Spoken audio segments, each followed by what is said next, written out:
forsake them. Trying to reach this ultimate with no ultimatum. Proverbials conveying my verbatim through vibrations. That's right, everybody. We are back. It is the Pride Rules MMA episode. Is this 98, Omar? No, 97, brother. 97. We're almost there. Episode 97. We are almost there. Before we get everything in full swing tonight, we just wanted to give a special shout-out to the groups that keep the lights on here at Pride Rules MMA, the ones that keep us going to give you great content every single week. 80K Fightwear, Black Hole Jiu-Jitsu, Madama Jiu-Jitsu, 2 Minute Warning Sports 360, and our family over there at Fightbook MMA. I am your host, the Reverend Tommy D, joined with me tonight by the Latin sensation who's taking Pride Rules across the nation and who has no qualms about calling out that bitch-ass pussy Sean Merriman, El Professor. Omar Sangrima, what is up, partner? How are you? First off, I had no qualms. You're absolutely right about that, sir. None whatsoever. Dude's a cuck. So let's get that right now. He was with Tila Tequila. That's all I have. That's your litmus test at that point. If that's the high water mark of what you're pulling, in your life, then she's off being a flat earther at this point. So that's all I got to say about that. Jesus Lord. Well, just think, Sean Merriman not only made out with her, but about 78 other dudes that used her face like a glazed donut. Oh my God, but now she's a Christian woman. We can't talk about her like that anymore, right? Didn't she go full I found Jesus and stitched up my legs? I don't know, bro. I didn't like her. My car. I don't know, dude. I don't know. I never knew. I hate, even when she was popping, I hated her. I was like, oh no. That for me, that was the test of I'm old, because that was when MTV was trying to shove her down our throats. I was just like, nah. Bolt-ons and a snooty attitude do not a Kardashian make, I guess. She was trying to be an Asian Kardashian. What the hell, dude? I mean, she's had enough shoved down her throat. You might as well shove something down somebody else's throat. Oh, man. And that's how we're starting this bad bitch off. That's wow. we're fully in the woods. We're not even near the road. Yeah. Well, I mean, I kind of wanted to start this off on kind of a funny note, but we're going to get a little serious. As you all know, a true mixed martial arts legend lost his life to cancer at 41 years old. Kid Yamamoto passed away. I mean, for those of us who have been into the MMA scene for as long as we have been, this is a name that you've known. The guy was a goddamn warrior. So we're going to open tonight with the lecture with the professor. Omar, this is your segment, brother. Just take us away, man. Well, first of all, I want to say, our condolences, the Pride Rules family, the Fightbook MMA family, the 2 Minute Warning family, to Kid Yamamoto's family. Dude was 41 years old. I mean, that's only 7 years older than I'll be in a couple months. Tommy, and what caught me by off guard was it just seemed like he really just came out that he had cancer, yesterday. It seemed like, I want to say honestly, within the last 2 months, and then suddenly, so I'm like, okay, Kid Yamamoto has cancer. That sucks, but you know what? He's a beast. He's fought legends. He is a legend. This will just, same like when anybody heard about Mark Coleman's hip stuff, right? Okay, you see them as larger than life. And especially for me, being on the smaller end of the scale in terms of, what I ever competed at in any of the sports I did, Kid was always one of the guys I loved because he was one of the smaller guys that really didn't give a fuck and would fight anybody multiple times in an evening. He was part of that throwback first wave of just pound for pound monsters. And there was a little of the cachet. I mean, this is Pride Rules podcast, so there was a little bit of, hey, He was a Japanese star, so it's one of those, like, you had to be a little bit more hardcore. So maybe there was a little bit of that, but maybe there was that at first. But after you look at this guy's record, he went on a tear. The first part of his career, homeboy was 17-1. All right, and not fighting tomato cans by any stretch of the imagination. At the time when he was fighting, where he was fighting was where you wanted to be if you were part of the lighter weights. Back in that day, like, you know, the Sherdog has him starting out at 2001. And that 17-1 record extended out till 2007. In that 6-year period, if you were a lighter weight fighter, more than likely you were plying your trades where he was, Japan. You know, either Shudo, K1 had an MMA. You know, they had the Dynamite shows, which is like a combination of MMA and Muay Thai. They had the Heroes, which was its foray into just straight up MMA promotion. We're talking the heyday of the lighter weight classes out in Japan, and these shows that they would put on. Some of these shows, sometimes they would have them like weeks apart. It was completely and utterly not safe. But some of these guys just didn't give a fuck. They wanted to fight, and the dudes that he rattled off wins against. I mean, there's a couple in there that are like, hey, he started out. So Masato Shiozawa, Masashi Kameda, Hideki Kadawaki.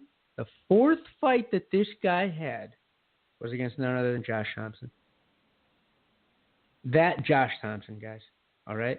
And let me just say this. I was telling Tommy right before the show started. He was easily 2 weight classes lighter than the Punk. Far less experienced in MMA. And he was putting it on Josh Thompson before Josh inadvertently kicked him in the dick, and they had to call it a no contest. And then he kept on fighting guys by the name. The one loss he had was by a nasty cut at that time. It's one of those, like, could have been a Fedor sort of situation. You know what I mean? When back in the day, when he was fighting Tsuyoshi Kasaka, Fedor had that one blemish on his record. Other than I considered him undefeated. So in all reality, this dude went 17-0 in my book. And he went against some lighter weight killers. We have Jeff Curran on the roster. Tony Valente, who back in the day was nasty. Hoyler Gracie, Cao Uno, both on the same night, mind you. And I would be remiss without bringing up the absolute classic fight that he had with Genki Sudo.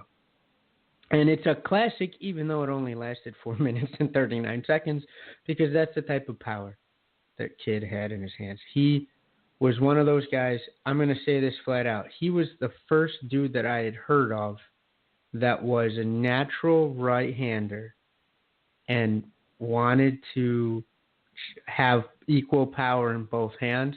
So he taught himself to fight southpaw so that he would have, like, the good wild knockout power in that front hand. I heard him do that, and I'm going to be, you know, I was a stand for Kid Yamamoto. I did the same thing. I said, wait a second, awesome.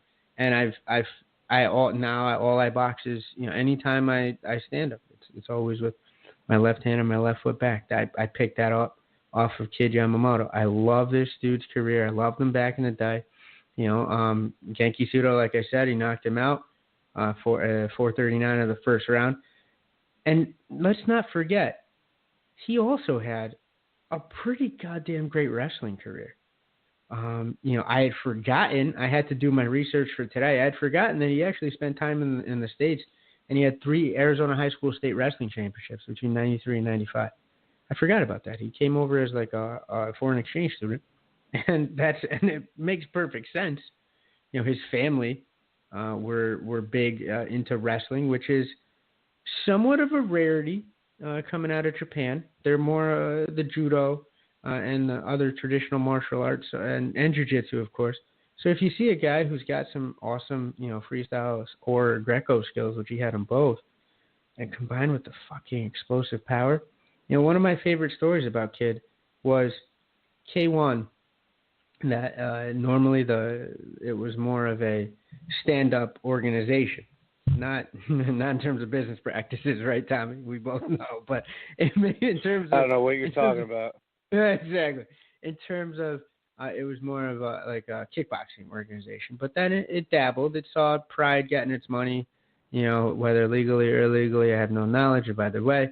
And it wanted to get a piece of that pie. So it started putting on these combination shows at the end of the year called Dynamites. I love them. I know you and I both, Tommy, we both stayed up to watch some of them and pirate them, or we would get, VHS tapes or DVDs.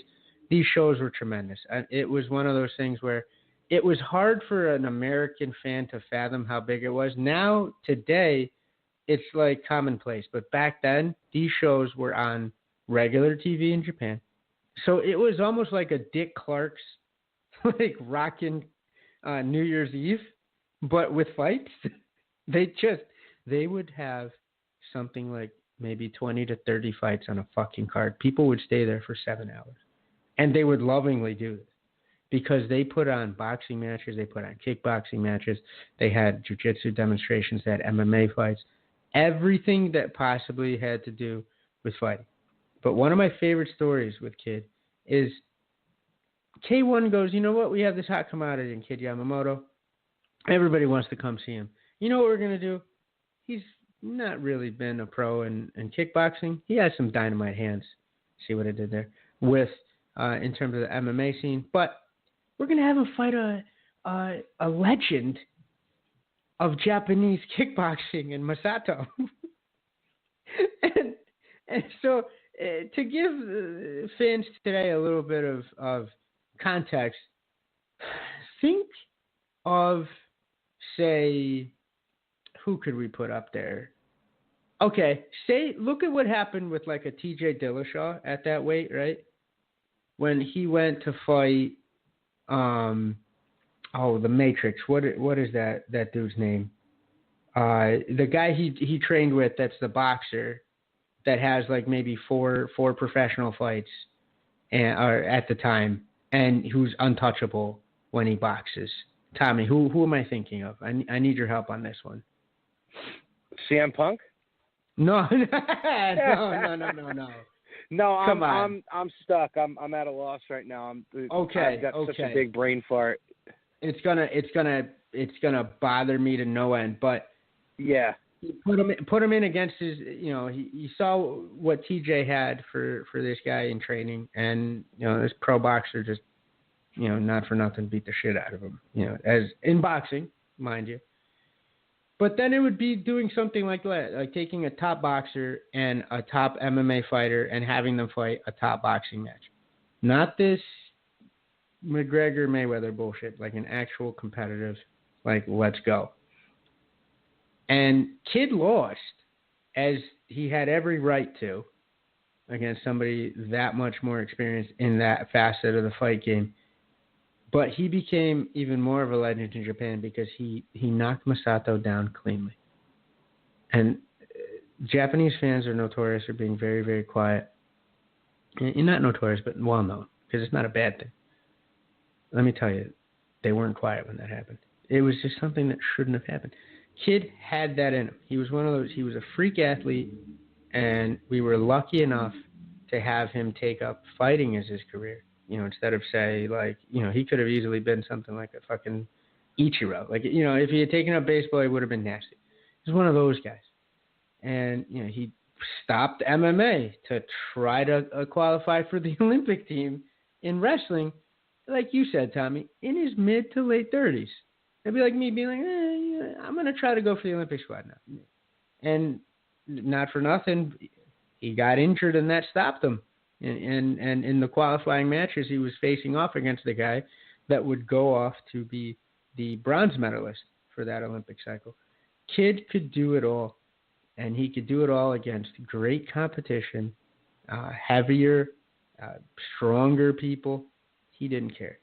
And as you said, Tommy, I really kind of hate the fact that the mainstream fans in the United States only got to see him when he was kind of on the downswing of his career. To kind of compare, he went 17-1 before he made his UFC debut, and then he retired at 18-6. So he hit that skid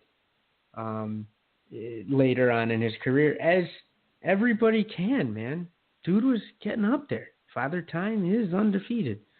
But by far, one of my top 10 fighters of all time. And when I saw it, I was, like I said, I thought we had a hell of a lot more time with him. I'm not saying that he was going to, beat cancer and come back and fight, although anybody who's watched his career wouldn't have put that out of contention. If he had come out of the treatment and been fine, who the fuck knows, man? Kid was that nuts.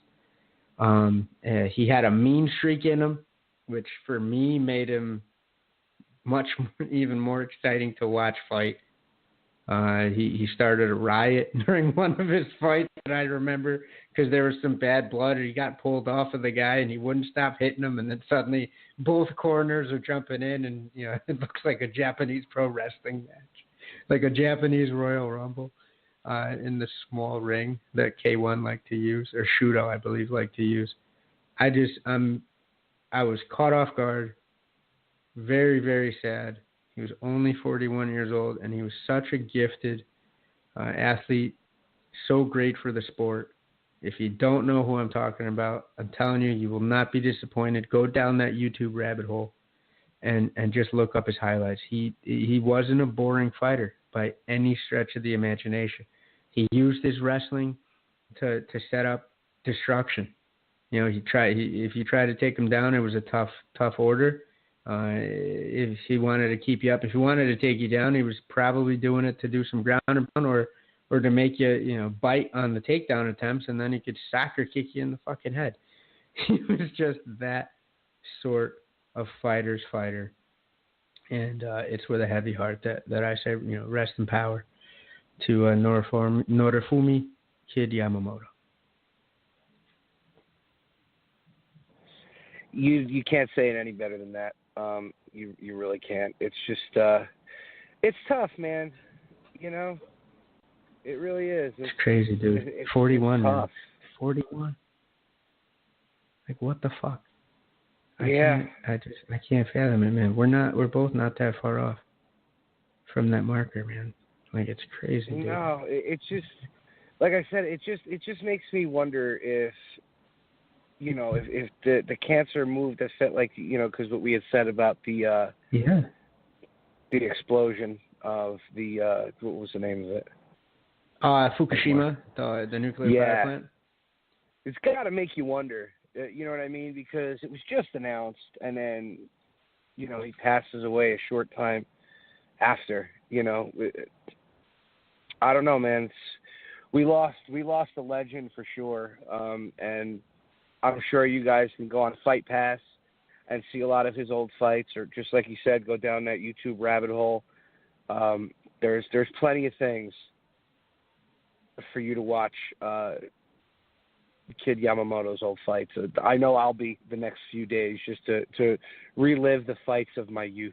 If you look him up on Sherdog, all you got to do is do that, and it's got first decision when he starts, KO, TKO, TKO, TKO, decision, KO, submission, KO, TKO, KO, TKO, TKO, KO, TKO.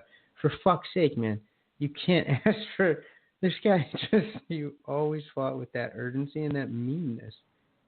I'm telling you, we lost a good one today. Yeah. Well, let's talk about some happier stuff there, buddy. Let's do it. You wanna? Please. So, I'm becoming morose right now. Let's go the other direction. Yeah. So, as you all know, this Saturday night I was able to attend the MMA Pro League's inaugural event at the Hard Rock in Atlantic City. And buddy, let me tell you something. For a first show, it was absolutely amazing. Everything was just done perfect. Absolutely perfect. I mean, the fights were unbelievable. And it was nice that I actually got to sit and talk to the head of public relations, buddy. That's nuts. You told me that, and I was like, Jesus Christ, Tommy's blowing the fuck up. It's crazy. Yeah, I was just sitting with his name's Andrew Roberts, and he's a really awesome guy. And we got to talking a lot because I was there like an hour before the show started, The people were just starting to come in. So I actually had the opportunity to sit and speak with him after I set up my laptop and everything. And, he was asking me my thoughts on the league. And it was just like, when somebody asks you that one question that you have just the most amazing answers for, and you just build up inside and that light bulb goes off and you just start spitting, you know what I mean? Absolutely. Well, it's I went into the history of the IFL, and we have time, so we could talk about this tonight. The IFL was an organization that would have been perfect if it had been started now, like the MMA Pro League is. Do you kind of follow what I'm saying? I hear what you're saying. The IFL was almost like before its time. Yeah, like ahead of its time, almost. Yeah, it was in the wrong era. Yeah, it wasn't done at the right time. Now, I understood why they did it. MMA wasn't really as popular yet. So what do you do to kind of gain some popularity? You make it a team sport. That's what sports fans are used to, team sports, not just individual stuff. Yeah, the names were a little corny, for the team names, but you matched legendary coaches with pretty big name fighters for those of us who followed fighting at the time. It was on a horrible time slot. It was like on a Saturday afternoon, wasn't it? Yeah, dude, they would have it at basically one of the few times that I was either like trying to train myself back in the day, right? Or fucking like just these random times when they could get the slots. So I'm not going to hate on anybody there. Maybe that's when the content providers were like, okay, hey, here's when you can get on there. But I wasn't, it was tough. It was tough to watch, man. It's fucking tough. Yeah, it was hard to find, but when you watched it, the product itself was excellent. I mean, it's hard to mess up fights. I'm sorry. It really is. you put two killers in a ring, they're going to go to war. But it was just too soon. They were bleeding money, and it only lasted 2 years. And as I was sitting talking to Andrew, I had said to him, I said, right now there are two organizations that we have, new organizations that actually have their finger on the pulse of the MMA fan. That's the PFL and now you guys. And he looked at me and he kind of asked me, he goes, well, why do you think that? I said, well, for you guys, it's the team aspect again. It's nice that we have that team aspect in there. Why? Because it gives you more to watch. You watch a UFC fight card, yeah, you see all these big names, but it's all scrambled. There's a structure with this, okay? Those anchor guys at the end of the night can make or break the fight depending on how it goes. Now, Team Pennsylvania blew New Jersey out of the water. They really did. They blew it out of the water. But if it was getting really close, point-wise, like if you go the distance, it's 3 points. If you get a finish in the first or second round, I think like the one finish was in the first round was like 5 points. So it's kind of like the PFL with the points, right, Omar? Like that I think they're making the same moves, which I'm not mad at. Right. I'm not mad at. So if you've got it neck and neck, and it's coming down to those anchor guys, those fights are really, really important. So you're engaged the entire time. You get what I'm saying? There's no like wasted fights. There's no wasted opportunities. Every round matters if you want it to, if you need it to. I like the fact that you can actually hit home runs in this fucking thing now. And it could get you back from a deep hole. You could have some tough decision losses. You come out and you smoke the last three guys that you face in the first round, right? You're sitting right back in the fucking playoffs. I love that. about Yeah. that type of scoring system and how they, and you can modify that to teams, you can modify that to different aspects, which the MMA Pro League is doing. But I think, I cannot say this enough, the UFC will probably never do it because, it's a good idea and they seem to be allergic to them nowadays. But that point aspect of it, that format, one of the best things to happen since tournaments in MMA. Yeah. No, you're 100% right. And the one thing that I like about this league that differs from the ISL is those teams in the ISL, they didn't all train together. A lot of guys were just thrown on a team. They didn't have that team chemistry where they're training together all the time and it's just a big name that's on there. Yeah, you're fighting as a team now, but when the season is over, you're back with your other team. He's back with this team. When it comes to the MMA Pro League, these are guys who train together every single day. So these are the, 5 best guys they're putting out there right now in that organization, that they train together every single day. They all know each other. They have that team camaraderie there. That's another thing that makes this really special because they really care about each other. You know what I mean? They really care about each other. And you can feel that before the event when they have both teams come out and they're inside the cage. You can actually feel that. It's like going to a high school football game or a professional football game. They're teammates.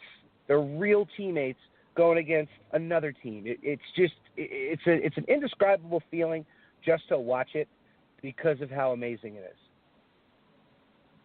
You don't understand camaraderie until you train at a fight gym.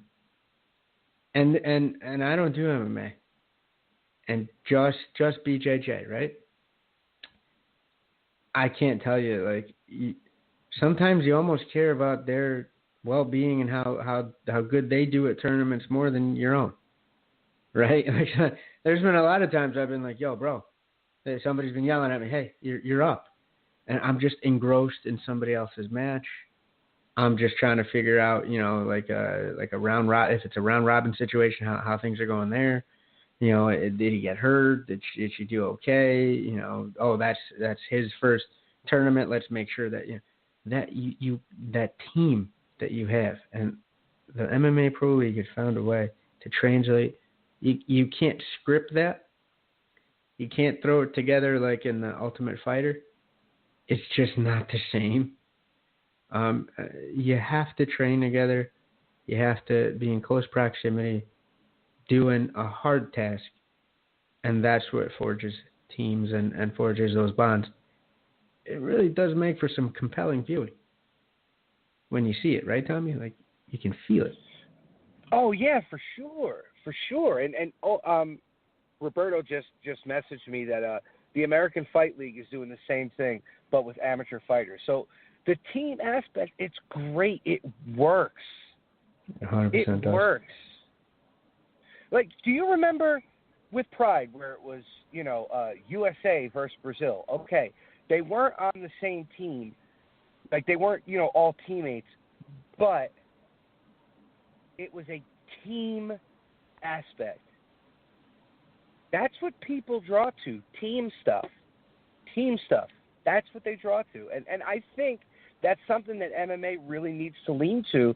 And an organization like MMA Pro League really is on the ground floor right now because they're not looking for big-name talent to be inside that cage. Most of these guys that fought Saturday night, it was their first professional fight. It was their third professional fight. So this isn't like, we're going to go big and sign, the free agent from the UFC that just left. No, they want young, hungry teammates that they can build their names off of there. You know what I mean? It's perfect. It's what you want, man. You want to have that. You want to grow it. Then you can position yourself. And I think the folks at the MMA Pro League, they're not dumb. You told me as much. They know what lane there is open that they can exploit and take up that niche and do very, very well for themselves. And that's all I want out of these guys. I want them to survive. I want them to do very, very well. I want them to be profitable because I think they fill a need in the MMA universe. Everybody coming out to try to be like, well, we're going to topple the UFC. Hey, man, that house of cards can fall in on itself. But what they don't do well, if you come out and provide that thing that they do not, you're going to have a much easier time of it. All right? I love the fact that folks behind the scenes got together and said, hey, listen, what can we do? And when you told me, hey, we don't, that they told you that they didn't want the big names, that they're definitely looking more towards, breaking that new talent and giving guys, with smaller records a shot to build and grow. I said, this is perfect. The MMA in general does not have a farm system. And I think that there's a very there's a giant need. It's a huge gap that we need, because sometimes, you see these guys by hook or by crook or by luck or by skill or whatever, they get into the UFC early. How many careers have we been robbed by just poor matchmaking and people being rushed to the big show? It's criminal. Too many. And you and I both know we can name like 5 people that like we've either trained or are extended teammates, right? And we're not going to name names because it's a sad association. But we know, Tommy, and anybody in a place that does have a fight gym aspect to it, has a fight team that's trying to break stars and get kids up there and doing the damn thing. You see, either they get sucked in, some janky promoter tries to get, hey, listen, we got this guy. He has the same amount of fights as you. And he doesn't, right? He turns out to be some monster that they're just trying to have a padded record for to then, ship off to the UFC. There's no farm system. And in order for the next, in order for us to still be talking about this 10 years down the line, that's one thing that really needs to change about the sport. And MMA Pro League, as well as the AFL, in its facet, that's what they're trying to do. The sport needs it, Tommy. It does. Yeah. I mean, and look, they're not dumb. Mark Taffer's not dumb. It's the ex-vice president of HBO, and where did they go to put their to put this on pay-per-view? Flow Combat. Yeah. A digital platform, like already. Yeah. Right. They're saying the pay-per-view model is either dead or not for us. Let's get this to a streaming service that's part of it's a big garden of offerings, a giant salad of sweet violence that you have, right? Because there's everything in Flow Combat. I love what those guys are doing, right? Very well worth the subscription. They do not sponsor us. If they want to, we wouldn't say no. But so this is a free plug. I'm telling you, man, it's one of those things where it's just, Fight Pass better watch out, because I'm telling you, Flow Combat has everything else that Fight Pass, whatever Fight Pass passes on, Flow Combat's like, oh yeah, we got that plus 10 other things that you didn't even know were on here, and they're amazing. Right? I mean, they're giving all these things shine that wouldn't normally get shine because they're doing it in a cost-effective way. Right? They're not setting up a channel. They don't have to do this. None of that overhead bullshit. They stream it. They get eyeballs. They charge a little bit for their time. It's one of the best distribution platforms for some of these underrepresented sports or aspects of sports that we've all been pining for, man. I mean, they put on fucking college championships, I think, no? They put on a shit ton of IBJJF tournaments, making it easy to watch. That was always one of the banes of being a jiu-jitsu enthusiast and wanted to watch streams. Like, super tough, remember? Fuck, man, it used to be a pain in the dick. Jesus, it used to be a pain in the dick. I think they had Abu Dhabi out on there. They have Fight to Win Pros on it. Like, all sorts of awesome stuff. that was before you had to depend on your friend, with a shaky hand and a hoodie, streaming it for you and inviting you, super janky. I'm excited, man. And he went that way, right? X big wig at HBO goes, no, this is the way to go. Got to say something, Tommy. Yeah, I'm telling you, man, it was, for a first event, there really weren't many mistakes at all. I think, at one point, Pat Milicich's mic went out, but TJ DeSantis was right there and put his mic right there. It was almost flawless as to where, PFL, you remember that first show, there were a lot of, camera mistakes and things like that. Obviously, things that you're going to find in a newer production. So it's nothing really that bad. None of that takes away from how awesome the fights are. Now, when we talk about PFL, those guys are going after it. They are going after it because they want those points. Well, dude, it was the same thing with MMA Pro League. Every single one of these fights, these guys were going after it. I'm talking multiple head kicks. Just nasty striking. Excellent groundwork, too. Some awesome jiu-jitsu was on display. Obviously, Daniel Gracie. Say that there's going to be good jiu-jitsu on display with a Daniel Gracie team. But, one of his fighters, I forget the guy's name. It was his first MMA fight. He came straight from Brazil. This guy was tall, and his stand-up was unbelievable. Unbelievable. And he almost lost the fight for himself because he knocked this kid down. The kid's name was Pagano that he knocked down. He hit him with so many fucking hooks and uppercuts. He put him down against the cage and was just ground and pounding him. And I don't know what it was. He just decided to throw a knee and connected. Connected right on the side of his face. Everybody thought the fight was going to be stopped. It was so disappointing. Pagano told the doctor there was 2 minutes left. He told him, I'm fine. And the New Jersey State Athletic Commission actually let it continue for the last 2 minutes. I couldn't believe it. It's crazy, dude. I still love it when some days you get treated to a little bit of that wild, wild west. Well, because Andrew kind of didn't understand what was going on. I'm like, he probably just lost his fight. He's like, what do you mean? I said, well, that was an illegal knee. If he can't continue, his fight's over. This is crazy. He was able to continue. And, he hit him with another hook before the end of the 2 minutes and knocked him down again. Look, Pagano had the heart of a warrior. He stayed in there. He didn't look for the easy way out. He stayed in there, and he fought to that final bell. And the heavyweights at the end, these two beat the shit out of each other to the point where they were so exhausted, in mount position, ground and pound wasn't working. That's crazy to me. Yeah, it was outstanding. I'm so excited to go back again. I know Andrew said they want to have 2 more events before the end of the year. So, Roberto, you don't even have to ask, buddy. You don't even have to ask. I will be there. It was big fun, man. I really hope you can come next time, Omar. You'll really, really enjoy yourself.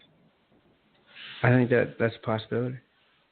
Even being in my new digs, we'll have to take a look. I like where your head's at. I'm interested in seeing the other teams because they're not announcing anything. They're keeping a lot of things very secret, which is good. They're keeping things very secret. And if you follow them on MMA Pro League on YouTube, they do a whole fighter series, getting to know the fighters. That's what they did before this event. So go check that out on YouTube. Make sure you subscribe to them because I'm sure you're going to see all their information there.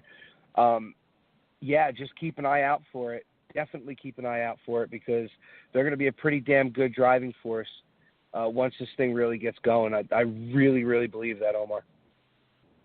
I'm excited. I'm excited to see where it goes, and I'm also excited that I know a guy that was in there on the ground floor.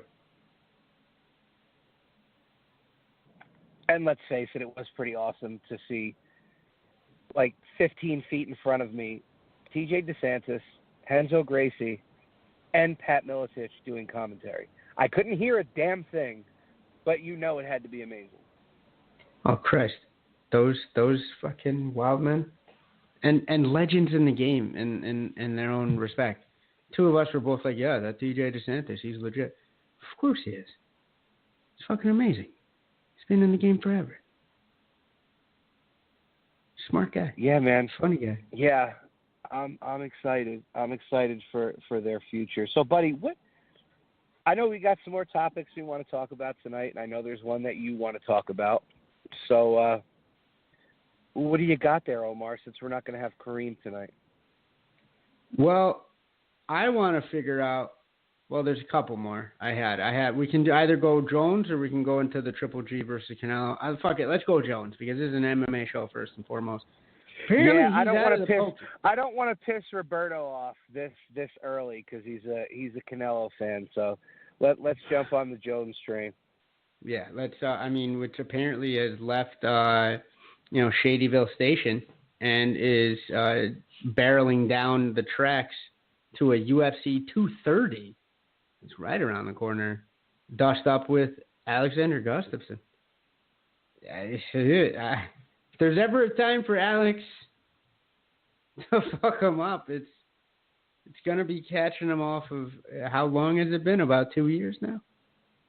Since a year and a half. How is he cleared already? I thought he has to be cleared in. How is he cleared already? I don't know. I'm trying to look into like the actual legalities of this situation, but unless 230 is going to be in January, they're just going to stuff us with fight nights. Potentially, let me see, because I still don't have a direct line on exactly how the fuck they got him. No, it's going to be the November 3rd at MSG is what they're looking for UFC 230. So, dude, I don't know how big the envelope was. I don't know how much money was stuffed in it. I don't know if somebody got, some cold storage cryptocurrency. That's a shout out to all my nerds out there that know exactly what that is. There's something happened, and I've lost all complete and utter faith in whatever the hell USADA was supposed to do. When their contract comes up, just get rid of them, UFC. Let's at least stop lying or trying to have that facade to the public. If this guy gets out after all that he's done, and he's legitimately cleared to fight in a New York sanctioned bout, New York Commission sanctioned bout, up is down, left is right, cats are consorting with dogs, fish are walking upon land, and the fifth seal is broken. It's a religious reference for all you fuckheads out there. What the hell is going on, Tommy? How is this possible? I don't get it, man. I really don't. I don't get it. I don't understand how he could just he's, like I said, he's the Robert Downey Jr. of the UFC because he's gonna have. He has this potential fight with Alexander Gustafsson, and then where's the fuck up gonna come after that? That's what I want to know. I mean, he could have a gem. He could pull out all the stops, have a gem, and next thing you know, he has 17 baby mamas, one of which he arranges to have robbed at gunpoint at her home that they both share. But he did have a gem. Levels. He knocked Cormier out. He did have a gem. That's what I'm saying. He could. But he was a juice. Dude, but he's capable. I mean, that's another thing where I'll be super, super skeptical about his career. At this point, I'm almost like, do I want to see him win? Do I not want to see him win? I mean, people could talk about Brock Lesnar all they want. The guy got popped for clomiphene once. John Jones is a repeat fuck-up.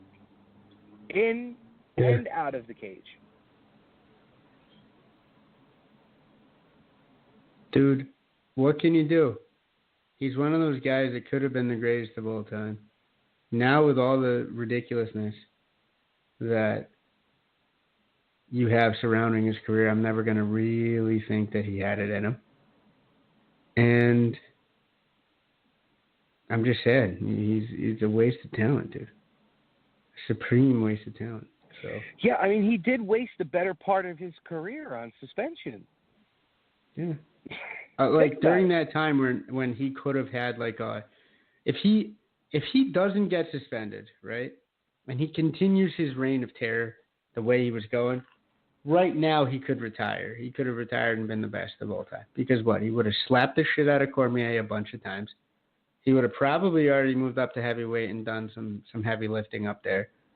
Undefeated at light heavyweight, gone on a tear at heavyweight and potentially captured the strap up there as well, undefeated.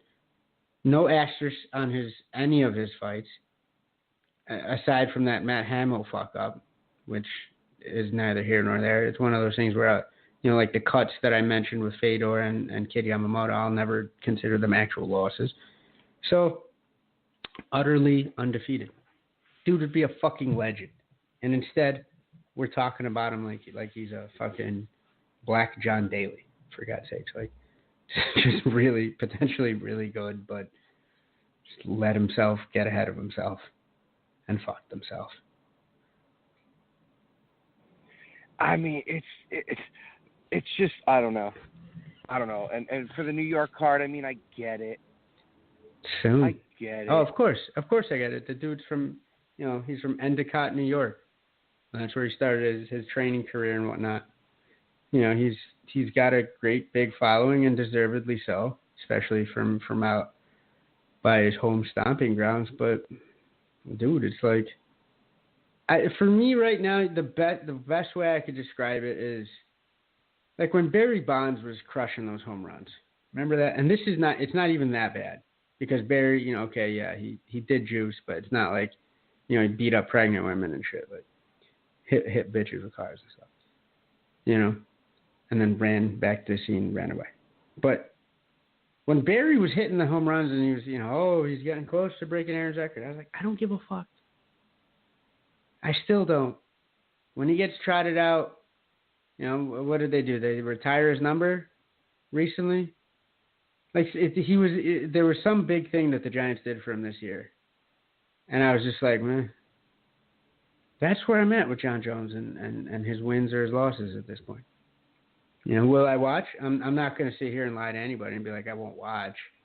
I'll definitely watch. So maybe people listening out there are saying, hey, well, then shut the fuck up. No, I mean, I'll watch it. And if he puts on a great performance, I'll be like, God damn it. It'll almost make me more mad, Tom. Right? It'll almost make me more pissed off if he comes out, shellacks the Mauler.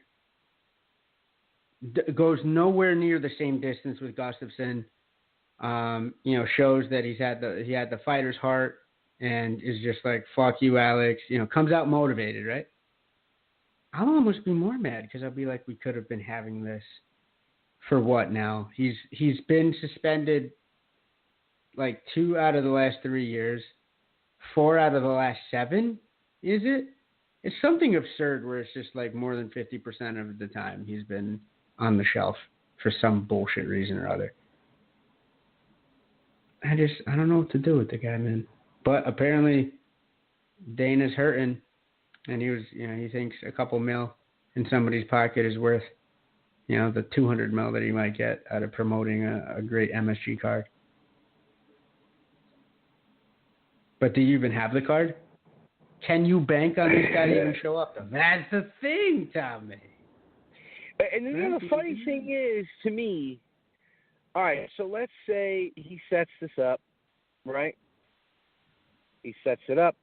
We have the fight. What happens if he fucks up again? Yeah, I don't know. Then what? Then he's got to fight on cruise ships in international waters because nobody's fucking sanctioning him. And, maybe he fights Sean Merriman in a bare-knuckle boxing match. I don't know. And then Tyler King gets the winner. Right? Like, just at that point, he just needs to turn full black pikey, like the Snatch TV show that they have on Sony Crackle, Yeah, that's a deep cut, and I love it. Don't at me. But you have him, I don't know, you have him go fight fucking Czech Congo in France, in some unsanctioned back alley shit. You have him go fight Ngannou on his home soil. Loser gets thrown back into the salt pit. I don't know, what do you do? Like, you just have him go on an international tour of fighting irrelevant people. Because what's sad is people will still watch, myself included. I'll be like, oh, what's Sean Jones up to? Oh, he's beating up Ron Waterman on a fucking ranch in Waco, Texas. Okay. And then be pissed at what could have been.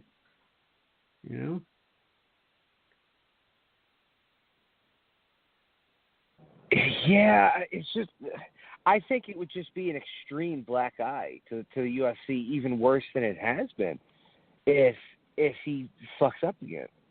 Because then what? Like, how do you in good conscience bring him back? Dude, don't get me started. I'm telling you, bro. It's just one of those things, man. It's just like somebody's getting a bribe. I'm gonna just go. Somebody is getting a bribe in this situation. There's no possible way that he is legitimately fighting this close to all the shenanigans, and with only quote unquote two years off. I don't believe it. I cannot believe it. So, like, is it me, or did they just stop talking about it? Yeah, it really kind of like, it's almost so like they'll think that we like forgot, Yeah. And it's like, well, wait a second, no, he just caught that charge, so to speak, And now you're trying to tell me that it's all good, and not only is it all good, where it's like, he's fighting soon. He's fighting in less than 2 months, supposedly. That's absurd, Tommy.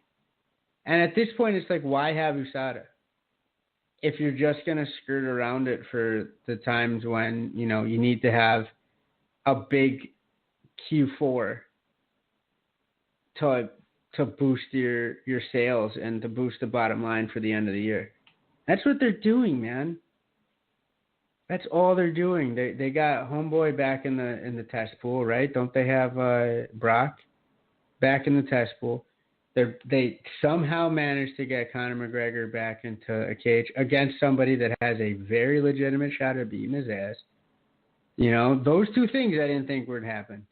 I thought that if they were going to bring him back somehow, they were going to have him do like some wild match against Nate, who does have a shot at beating him, but not as much as I think as Khabib does. But that's neither here nor there. Point being, they're bringing back all the old hits to try to boost that last few months of revenues for this year. Like, obviously the Fox deal doesn't hinge on it, I guess, but Jesus, dude. Something's afoot. I believe not an ounce in the legitimacy of USADA at this point. You cannot convince me that they're actually legit and on the up and up ever again. I don't give a fuck ever again. After everything that John did and the multiple times that has happened, as well as the whole cover-up being worse than the crime, thank you, Chael Sonnen, he shouldn't have had any more of a career. He legitimately shouldn't be fighting again. As much as it hurts me as a fight fan to have said that, the actual honest-to-goodness thing was he should have been gone, bounced out of for 5 years, and then come back when he was old and past his prime, and we would have never gotten, So, like, the selfish fan in me is like, okay, cool, we still got maybe 1 or 2 more years of prime violence John Jones, and that's a big if. But the legitimate sports fanatic in me goes, this is completely, utterly fugazi. There's no possible way. It's just not, man. There's just not. So now that we're on the subject, how do you think this fight's going to go? I said it at the beginning of the little segment on it. if there was ever a chance for Alex to really go back and go, hey, this is all a lie. I should have won that first one, and I've had my tough times, but I am, his kryptonite, because he did legitimately come the closest to beating him that I've ever seen. Anybody else did. Except for maybe that moment with the armbar. With Vitor. Like, that was the close one, too. But in terms of overall fight, it was definitely Alex's nod. I have to say, I'm leaning Gustafsson in this one. It's crazy. How about you? You see, do I want to see Gustafsson win? I mean, you know me. I'm not really the biggest Gustafsson fan. Yeah. For the sport, I don't think it would be good for Gustafsson to win, just in case John is on the up and up. Because UFC kind of needs John Jones. They need a clean John Jones. They need the John Jones that they had before he started getting himself in trouble. Before he started going full John Jones? Yeah. To be honest, if this is an up-and-up John Jones, I actually think he beats Gustafsson. And do you know why? Time off. Ah, okay. No pressure, just training.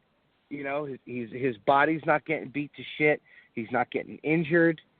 You know what I mean? Where, Gustafsson hurts his back, his knees, his anus. You know what I mean? Everything hurts this guy. The problematic light just went off in the studio, Tommy. I'm just letting you know. I'm just letting you know. All right? You might have heard his bum. We're not going to say how, why, or make judgments on why.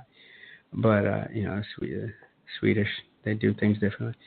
But, he seems pretty, he puts, and if anybody knows how to take time off, you know who it is. It's John motherfucking Jones.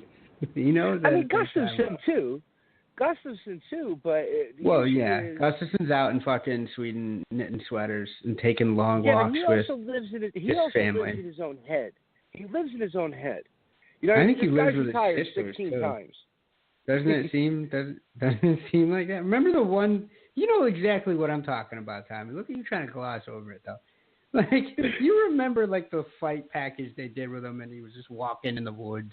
He had, like, some fucking giant-ass sweaters because of this long-ass torso having motherfucker that he is, right? And he had, like, 17 sisters. And I'm like, no wonder you're such a badass. You have to fight off all the dudes off of this harem of broads that your parents gave birth to, It just seems like when they were, like, walking, like, Irish setters or something. Am I the only one who remembers this? Please, you're making me seem like I just had an acid trip and made this up. Roberto's got me dying here. He goes, Kane does. He walks to the cage and hurts his back. Yes, seriously. Kane, right now, you could conduct Wi-Fi experiments inside of Kane's torso because of the amount of metal that he has surrounding his spine. It actually stops wireless signals from coming in and out of his torso. His whole body is a Faraday cage. Fucking Cain Velasquez is on his... I'd say he's on his last legs, but he's probably replaced them 3 or 4 times. And that kills me because Prime Cain is a scary son of a bitch. I'm not just mimicking what Joe Rogan says. Like, Prime Cain was a bad motherfucker. But, I mean, Gustafsson, dude, like... His heart, and the most troubling of it all, and I know that's the thing that bothers you the most too, is his heart wasn't in it for a while too. No, that's the scariest thing at all. Like, you could have this whole litany of injuries, but if you're just like, I don't give a shit, I'm gonna continue fighting. You might end up like, I hate to say it, you might end up like Big Daddy Gary Goodridge, but you'll still go forward and put on awesome, exciting fights.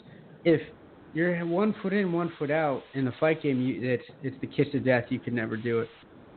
And has he proven us wrong? I don't know.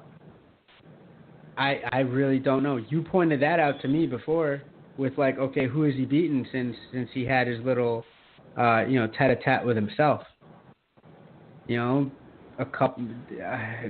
Glover Teixeira, I love you to death, Glover, but come on. Yeah, it's not really the. It's not really the litmus test. I mean, yeah, he did once. He did once get to fight John Jones for the title, but like to me, that was just lack of. It was because John killed everybody else, and then Gustafsson came out and I think shocked the world with how well he did. He shocked the shit out of me. I'm not gonna lie to you. I was like, whoa, you know. I thought, okay, this guy's gonna get run through. And then every successive round that happened, it was like, okay, he's still going to get run through. But then it was like, wait a second, he might not get run through. Like, somewhere through the third round, we're like, oh, shit, this is a fucking dogfight. You know, and the physical gifts, the physical challenges that Gustafsson presents, you know, a bit of a man-in-the-mirror type syndrome. But, dude, if you ever have your heart not in it when your name's not John Jones, it's tough. I get that, but can I amend my statement and be like, I think Alex might win just based on John having to pull out for some reason. I don't know. Because then I think now is this just rumblings, or are they really doing this? No, they're legit booking this fight, dude. UFC News. You can just look it up. It's on legitimate sources, dude. So UFC. Well, so I could tell you who needs this fight more than anybody, and that's Dana White. No, well, other than just Dana White, with Jackson Wincamp. Oh yeah. You know, because there's nothing good surrounding that camp right now with this shit that's going on with Cowboy. You know what I mean? Whether who's right or who's wrong, it doesn't matter. It's the infighting has now been made public.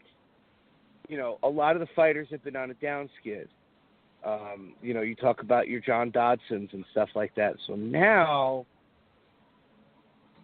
you got John Jones coming back, who, you know, was the flag carrier for however long when he had that title reign. You know what I mean? And who was the flag carrier only because he was such a bad motherfucker in that ring. Mm-hmm. Because he cannot cut a promo. He's still somewhat stiff, in front of the microphone. It's not like he's sitting there styling and profiling, being a kiss stealing, wheeling dealing son of a gun. Not at all. He was just that much of a terror inside that octagon that he was a compelling watch. You know? And they still need him, and he still would be the flag bearer right now. That's how bad the UFC's hurt. Just want to point that out there, because he can't cut a promo to save his fucking life. No, he really can't. He really can't. But it's the truth, bro. I think they really need him to be successful, and they need Platinum Mike Perry to be successful. Now that's what they need. For sure. That's what they need. It's just all weird, man. It really is. It's like you don't want to see the guy lose his career. You know what I mean? But in the same aspect, it's like, okay, well, you got busted twice. You got busted twice. Not only did you get busted twice, you got busted for coke and drunk driving, and you know, you hit a pregnant woman, and it's just like so much negative shit is surrounding him. And everybody's like, oh, well, everybody deserves a second chance. Sure, everybody deserves a second chance. But this is like had 7. Third or fourth, you know. Yeah, he's had 7 chances. All right, he can go fuck his mother. He's like, okay, sorry. So even though he popped for, you know, his last fight, the UFC still made money on it. That's what you want to be proud of? Well, you know, yeah, we're going to lose him for a couple years, but hey, we still made money this one night. That's not what you want. That's not what you want. You want a repetitive cash flow coming in like you had when he was there. You know, if you could get him and Conor constantly fighting, the UFC is going to make money again. UFC's Does gonna it make care money though? again. It doesn't care at this point, dude. It's literally probably facing some pretty wild service payments on that debt. You think? And it needs stuff. I don't think the ESPN deal paid in lump sum cash, you know. So I think as much as it, you know, could you pay up front and could you gladly pay me today for a hamburger I'm going to give you Thursday? But so I don't think that happened. I think that they're just looking to get as much money and as much of that debt paid off. Who knows? Maybe to do like all us broke bastards have to do and to refi, right? Who knows? Maybe, but they're just looking for the bird in hand at this point, and with the type of schedule they have and the type of stars that they didn't craft, that they didn't build from the ground up, and with the way that this USADA stuff seems to be fucking everybody's use of steroids, the only legitimate use that I kind of think that there is to recover. You know, you're going to have the injury bug going nuts. So you combine all of that, and they're just looking to cash in because they don't know what the hell is guaranteed. How many cards in the USADA era have been absolutely shellacked? Not even by people popping high. I'm talking about by just people dropping out. And I don't think that's a fucking coincidence, right? I just don't. I know in my bones. I know with what I know about the fight game and what I know about the drug game there, and at least the steroid. The game drug there. game, huh? Oh, hey, easy. You know, but that like the illegal substances within fighting, a lot of it was really just to, you know, a lot of people weren't taking it to be, you know, borrachina. A lot of people were just taking it so that they could put in the training, so that maybe this year they could fight 4 times this year because they're getting paid 10 and 10. So they want to eke out and make 80. And, you know, that might sound like a lot to a lot of people. It does to me, but not when you have to pay fight camps and other people and managers and pay your own way and blah, blah, blah. Like, it's tough. So you take all that away, UFC's going to go for the cash grab every time, dude. I'm telling you, they're going to go. Like, they fucking gave CM Punk a second fight. That's all you got to do. Like, that's all you got to look back and say, you know, this is actually a legitimate fighter. I'm telling you, the slander I'm throwing is very real. Somebody got paid a grip of cash to let this happen.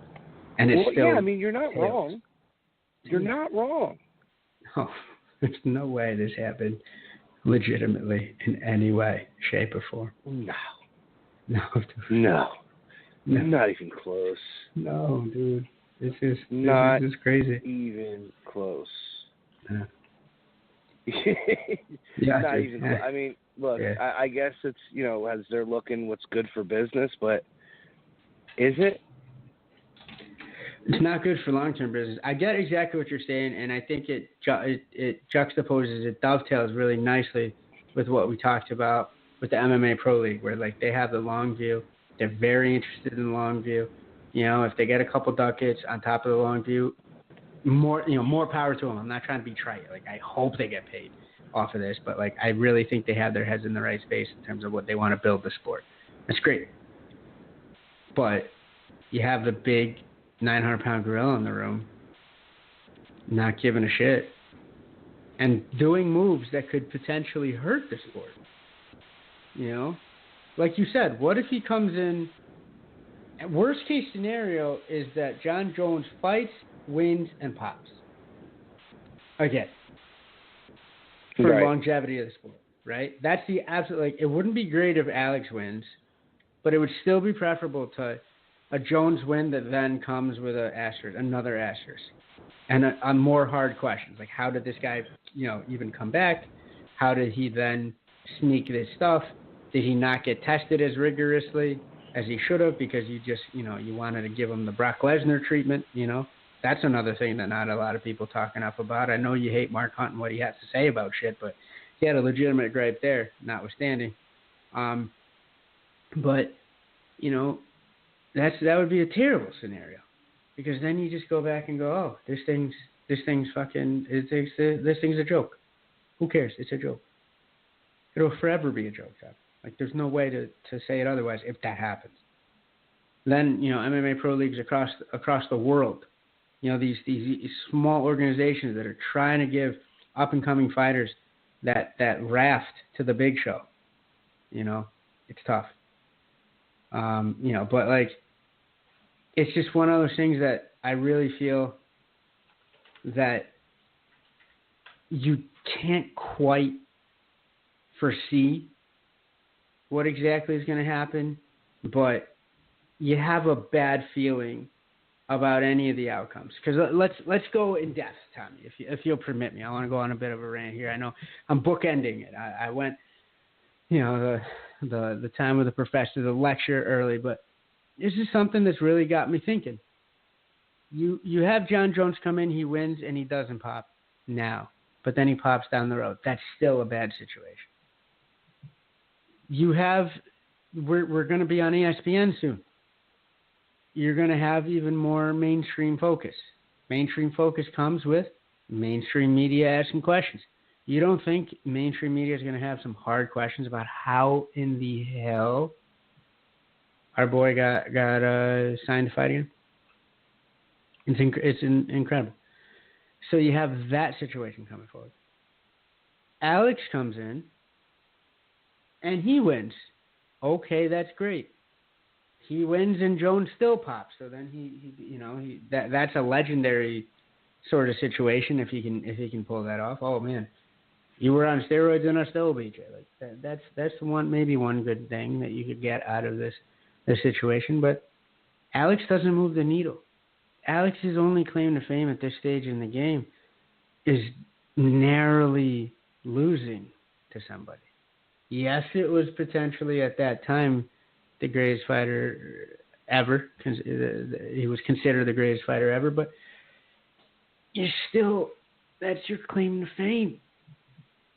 All right, is that you didn't lose, you lost a close fight to somebody, and then after that, you had a tepid run of up and down victories and losses, and you questioned your place in the sport. So, tell me then, what exactly this organization in the UFC is doing to protect the longevity of the sport we love? Not a fucking thing, dude. They're going to just say, hey, I want this cash. I want it now, and to hell with any other situation. And it makes me sad. It makes me sad. It makes me nervous. Will I watch? Yes.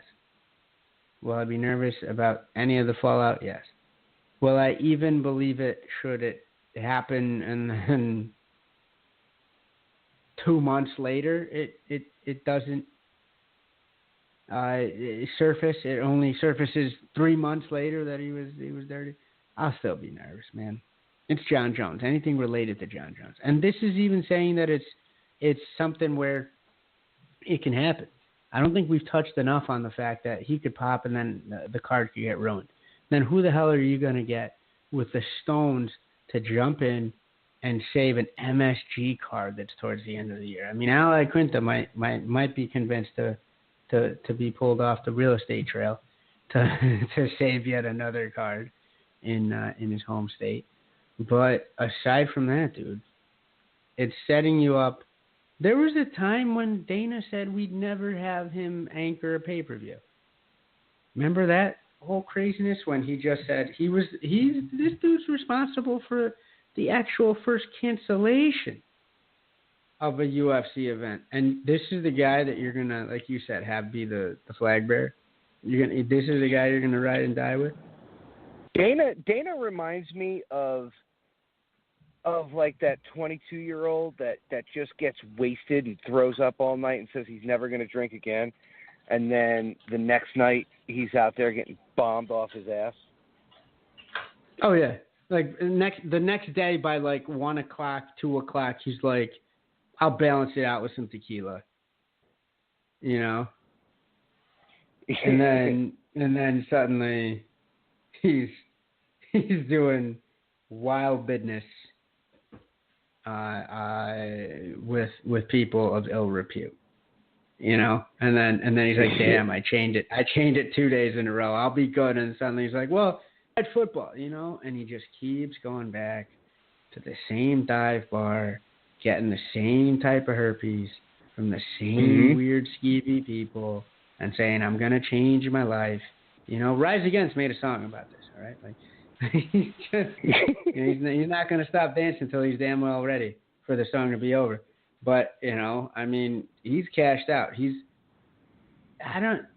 Fertittas were the brain trust there. Every month that passes by, Thomas, we're seeing that more and more. And not only is that the case, Tommy, but the one big motivating factor that was potentially keeping whatever Dana can muster fully invested in the game is out. He's cashed out. Why the fuck? There's nothing motivating him. I can even tell in press conferences and interactions. It's not just mellowing with age, although I think that might be it somewhat. He doesn't have the same fire, and why would he? $400 million richer. He does exactly. He got what he came to get. All right, the dude started as a fucking boxercise instructor, and he started he got into it because he was able to convince a couple of deep-pocketed friends of his after getting run out of Boston by the mob. Let's not forget that. Convinces a couple of deep-pocketed friends to get in on this business venture, shucks and jives them till they're $30 million in the hole, and thankfully the Ultimate Fighter saves the day. You know, that finale saves the day. That was a long shot, and then we get the meteoric rise. But the guys that were really pulling the strings in the right direction, making that boat go downriver the right way, are gone. And the one big motivating factor that was keeping Dana White's head in the game at all, it's not there anymore. He said remember when it was like, hey, I'm gonna get into the boxing game again? Remember that rumor? It was like floating. I don't think that was really a rumor. I think that's where his heart lies. I think potentially he's like, man, you know, if I did it in MMA, I could go back and do it in the thing that I got run out of town for, right? His first love. And that's where his heart would be. I think we'd see a rejuvenated Dana White if he could somehow get something like that off the ground, but he won't. All right, he's made in the shade, and some people would argue, why should he? He won. All right, but he's unfortunately he's lackadaisically driving a car that I have a lot of emotional investment in. He's driving it off a cliff, man. He does. He's taking that Lotus and he's driving it right into a fucking wall, and it's making me sad. But you know, what can you do? Yeah. Well, goddamn, I loved your rants tonight. Well, listen, before we close out, I know you touched on it a little bit. I know it's burning your short hairs. So let's talk about the Triple G Canelo fight. I know you're listening, Roberto. Don't get mad. But go ahead, Omar. Well, I went back and rewatched the fight. It's one of those super, super close fights, and I went back and rewatched it. And let me say this. My final take, I don't think it was a robbery. I don't think it was as much of a robbery as everybody's making it out to be, including Triple G. You know, I'm never going to fault a fighter for being emotionally invested in the outcome of something that he just spent, months training for and potentially gave years off of the end of his life in order to bring us. So if he was pissed because he lost, I'd rather have that than somebody who doesn't give a fuck. So that being said, though, it wasn't that much of a robbery. It was a very, very close fight. Do I think Canelo won? No. I think Triple G did. However, I'm not going to say that it couldn't have gone either way. And this is not me just trying to be politically correct, because of Roberto. I went back and rewatched it, and I just think that Triple G, eked out the victory. However, I think it's in a situation where it's really almost akin to fighting a Japanese person in Japan. Remember that run? And even today, probably. I think if, a lighter American went over to fight somebody in Shudo, they'd have to fucking absolutely shellac somebody to get a decision victory. But it's one of those things where, you're in Vegas. It's not like you run Vegas. You're fighting against a guy who's the boy of the guy that does kind of run Vegas in the boxing world. You're going to need to do more than Triple G did. Boxing purist in me is yelling at me right now, but it's just a fact of life. You're going to have to do more.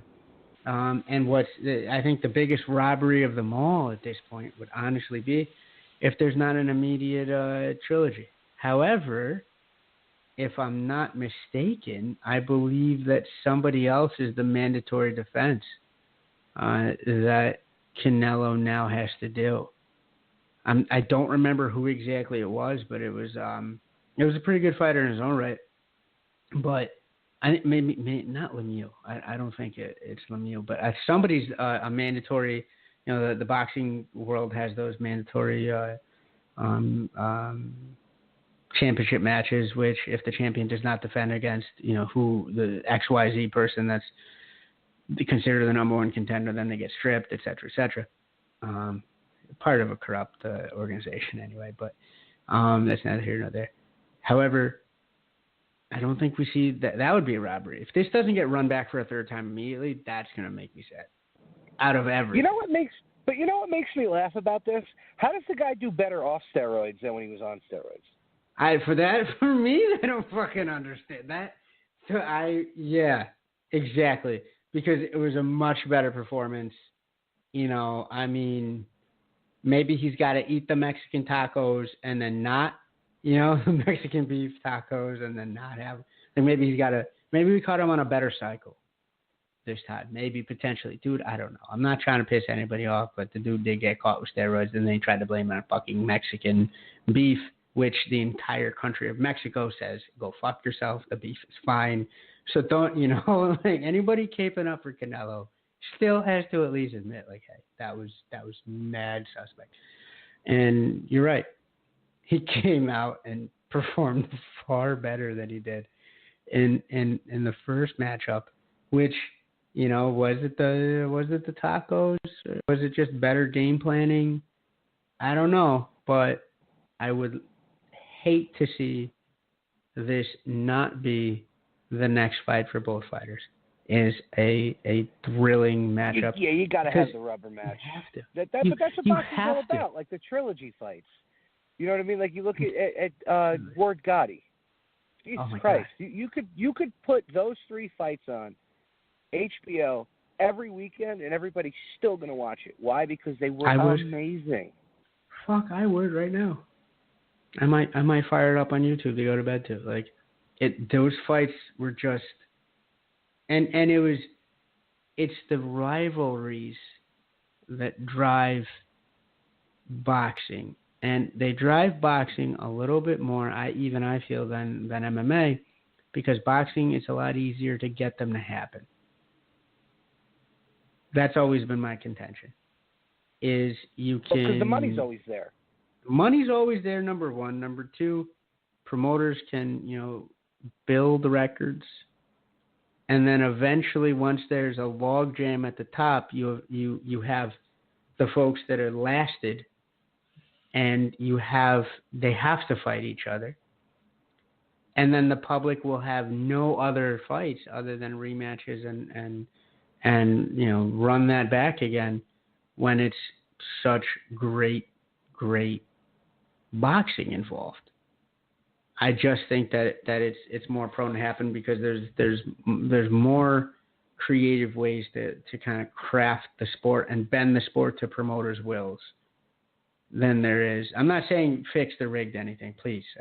I heard myself say that. I'm like, wait a second. No. I'm getting into problematic. Basically, in summation, what you were saying is there was more than one golden envelope that got accepted this time. That's what you're telling me. I'm telling you, man.